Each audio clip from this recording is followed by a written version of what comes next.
चांदूर बाजार पोलीस ठाण्यात उपनिरीक्षक पदावर कार्यरत पृथ्वीराज राठोड पोलीस खात्यात 35 वर्ष सेवा दिल्यानंतर 30 मार्च रोजी सेवानिवृत्त झाले।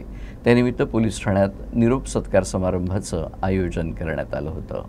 चांदूर बाजार पोलीस ठाण्यात 7 वर्षे वाहतूक सेवेत पृथ्वीराज राठोड यांनी कार्य केलं, तर आपल्याच पोलीस ठाण्यातील वरिष्ठ अधिकाऱ्यांपासून इतर सर्व सहकाऱ्यांनी सेवानिवृत्तीच्या दिवशी केलेल्या सन्मानानं ते भारावून गेले।